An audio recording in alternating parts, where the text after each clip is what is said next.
Mahigit isang linggo bago mag-undas, sumabot na sa 160,000 ang mga pasaherong bumibiyahe sa Parañaque Integrated Terminal Exchange. Sa Quezon City naman, pinaghahandaan na rin ang seguridad at daloy ng trapiko sa mga bus terminal at sementeryo. Ang balitang A to Z ni Kim Salinas.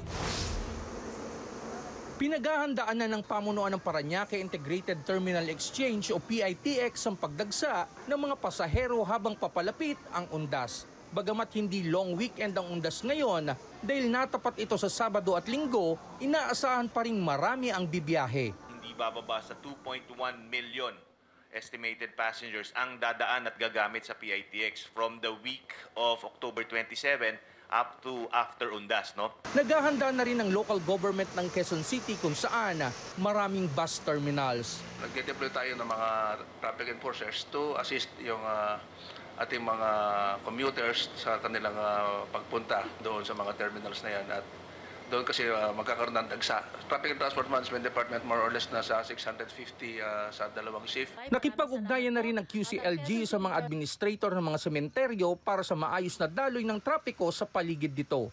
Isa rito ang Bagbag Cemetery na dinayo ng mahigit 265,000 na tao noong isang taon.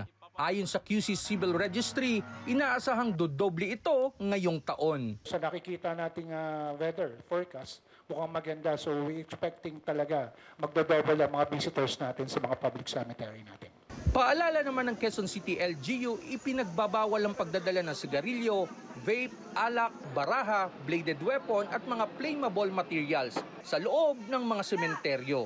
Bukas ang mga sementeryo mula alas 6 ng umaga hanggang alas 10 ng gabi. Suspendido ang paglilibing simula October 30 at magbubukas muli sa November 3. Para sa Balitang A to Z, Kim Salinas.